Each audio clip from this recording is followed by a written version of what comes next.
Brilliant vision వేదిక మీదకి సాధారణంగా ఆహ్వానించేస్తున్నాము. అండ్ అలాగే నిర్మాత శ్రీ ఏఎం రత్నం గారిని సగౌరవంగా వేదిక మీదకి ఆహ్వానించేస్తున్నాము.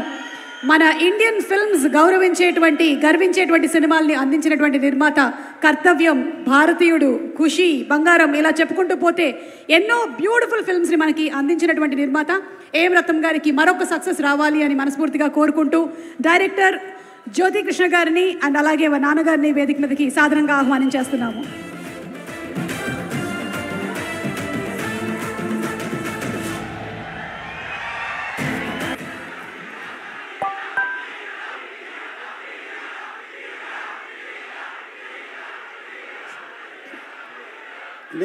నేను ఎన్నో సినిమాలు నిర్మించాను, కానీ ఈ సినిమా నాకు చాలా స్పెషల్.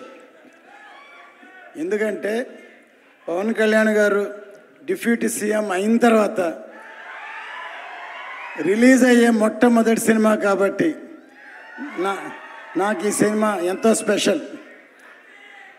అంతేకాకుండా ఇటువంటి సినిమా, ఖుషి లాంటి సినిమా కాకుండా ఒక historical film, historical background, pan India film, first time Pawan Kalyan గారు యాక్ట్ చేసే పాన్ ఇండియా ఫిలిం నిర్మించినందుకు నాకు ఎంతో గర్వంగా ఉంది. ఎందుకంటే ఈ సినిమా ఒక కమర్షియల్ ఎంటర్టైన్మెంటే కాకుండా సినిమా రిలీజ్ అయిన తర్వాత ఆ కాలంలో ఇలా జరిగిందా, ఇలా ఉందా అని అందరినీ ఆలోచింపజేసే ఒక మంచి సినిమా. ఎందుకంటే సినిమాలు తీసిన తర్వాత ఎంతో కొంత మెసేజ్ చెప్పాలని నా ఉద్దేశం. ఈ సినిమా ఖచ్చితంగా పవన్ కళ్యాణ్ గారి విశ్వరూపం ఈ సినిమాలో చూస్తారు. జై హింద్.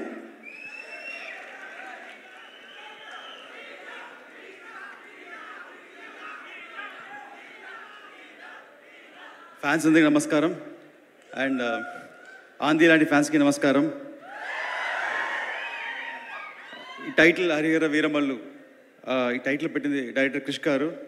ఆయనకి చాలా థ్యాంక్స్ చెప్పాలని కొట్టుకుంటున్నాను. అండ్ ఈ సినిమాలో బాబీ డియోల్ ఔరంగజేబ్ రోల్ పోర్ట్రేట్ చేస్తున్నారు.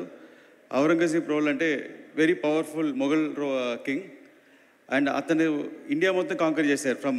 ఇండియా అంటే ఇప్పుడు ఉండే ఇండియా కాదు, అటు ఆఫ్ఘనిస్తాన్ నుంచి శ్రీలంక దాకా అంత పెద్ద పవర్ఫుల్ రూలర్. అంత పెద్ద రూలర్కి నిద్ర పట్టేది కాదు, ఒకే ఒక వ్యక్తిని చూస్తే నిద్ర పట్టేది కాదు. అది ఎవరంటే మన ఛత్రపతి శివాజీ.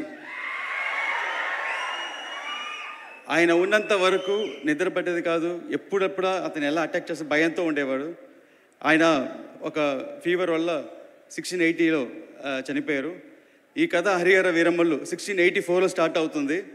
అదే ఛత్రపతి శివాజీ తను చనిపోయేటప్పుడు తన కోరిక ఏంటంటే మొఘల్స్ దగ్గర నుంచి జ్యోతిర్లింగాలను కాపాడాలి, అటు కాశీ విశ్వనాథ్ టెంపుల్ కాపాడాలని అతను మళ్ళీ ఉండి చేసే ప్రయత్నమే హరిహర వీరమల్లు. ప్రతి సెంచురీకి ఒక ఛత్రపతి శివాజీ పుడతారు. మనందరం చాలా లక్కీ. ఈ 21st సెంచురీకి మన పవన్ సార్ ఉన్నారు. We are very lucky. ఇలాంటి టైంలో మన సనాతన ధర్మం గురించి, మన కోసం ఒకరు ఫైట్ చేసే మనలో ఉండేవాళ్ళు ఉండటం. అండ్ ఈ స్క్రిప్ట్ని ఎలా అనుకుని రాశానో, సార్ ఒక మంచి ఫైట్ తీస్తున్నారు ఈ సినిమాలో. ఒక 18 minutes ఫైట్. ఆ ఫైట్ అంశం చూస్తే రియల్గా బ్యాటిల్ ఫర్ ధర్మం మీకు కనిపిస్తుంది. దాని ఒక ఇన్స్పిరేషన్తో మొత్తం ఒక స్క్రిప్ట్ ఒక షేప్ మారింది. So thank you sir. And first ఆ ఫైట్ ఎడిట్ చేసి నేను డైరెక్టర్ త్రివిక్రమ్ గారికి చూపించాను. చూపించగానే సారు ఒకసారి ఫీల్ అయ్యి నాకు చూడగానే కంట్లో నీళ్ళు వచ్చిందని చెప్పి అప్రిషియేట్ చేశారు. చాలా థ్యాంక్స్ సార్. అండ్ ఫాదర్ ఏమనంత గురించి చెప్పాలంటే ఒకే మాట, అందరూ వాళ్ళ పిల్లలకి ఆస్తి సంపాదిస్తారు, కానీ మా ఫాదర్ మంచి పేరు సంపాదించి ఇచ్చారు. ఆ పేరు వల్లే నాకు ఈరోజు పవన్ కళ్యాణ్ గారితో డైరెక్ట్ చేసే అవకాశం దొరికింది. చాలా థ్యాంక్స్ నాన్నగారు. Thanks Pawan sir. అండ్ ఒక చిన్న ఇన్సిడెంట్, సినిమా షూటింగ్ అంతా అయిపోయింది. ఒక 3 days ప్యాచ్ వర్క్ ఏదో ఉండింది. ఆ టైంలో సార్ ఒకసారి నన్ను పిలిచి ఇలా సినిమా చూడాలన్నారు. నేను ఒక సినిమా చూపించాను. ఒక 2 days నాకు కమ్యూనికేషన్ లేదు. సండే ఈవినింగ్ నాకు నెక్స్ట్ ఏం జరగబోతుంది, సార్ ఎలా ఫీల్ అయ్యారు ఏం తెలియలేదు, ఎలా ప్లాన్ చేయాలని తెలియలేదు. ఒక చిన్న లో ఫీలింగ్లో ఉన్నాను. అది ఆ ఫీలింగ్ వచ్చిన టైం ఏంటో తెలియదు. సడన్గా నాకు త్రివిక్రమ్ సార్ నుంచి కాల్ వచ్చింది.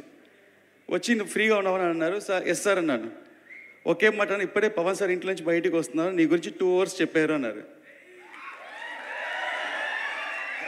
చెప్పగానే అప్పుడు ఒక మాట, ఒక టెక్నీషియన్కి ఎంత సంపాదించి డబ్బులు ఇచ్చినా సరిపోదు, వాళ్ళకి కాంప్లిమెంట్ ఇస్తేనే ఇష్టం, నేను 2 hours కాంప్లిమెంట్ చేశారన్నారు. అవి నాకు తెలియని సంతోషం, కానీ నా కంట్లో టీఎస్ కారుతుంది. సో ఎవ్రీ సీన్ నేను సార్తో చేసేటప్పుడు సార్ దగ్గర ఒక గుడ్ అనిపించుకోవాలి, వెరీ గుడ్ అనిపించుకోవాలి అనేది చేస్తూ నేను.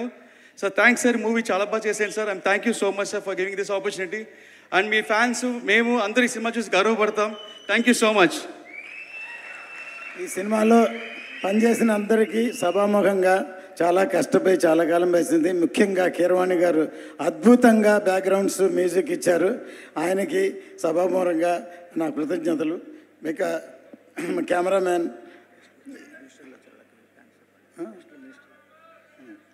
కీరవాణి గారికి, మన కెమెరామ్యాన్ గారికి, ఇక్కడికి పిలవగానే వచ్చిన మంత్రివర్యులు అందరికీ, మన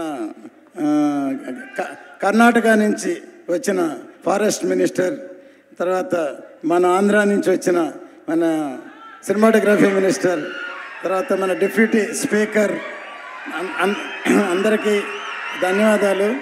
ప్రతి వారికి పేరు పేరున ఈ సినిమాలో చాలా కష్టపడ్డారు. అందరికీ సినిమా చూసిన తర్వాత, సక్సెస్ అయిన తర్వాత, సక్సెస్ మీట్లో అందరికీ నేను ధన్యవాదాలు చెప్తాను. ఖచ్చితంగా ఈ సినిమా పెద్ద బ్లాక్ బస్టర్ అవుతుందని ఎదురు చూస్తున్నాం. ధన్యవాదాలు. జై మీడియా. ఒక్క నిమిషం సార్, ఇక్కడ తెలంగాణలో ఈ మధ్య జరిగిన సార్ ఇన్సిడెంట్ వల్ల తర్వాత మాకు రేట్లు ఇవ్వలేకపోతే ఇక్కడ వచ్చున్నారు. ఆయనే నాకు మన రోహిన్ రెడ్డి గారు, ఆయన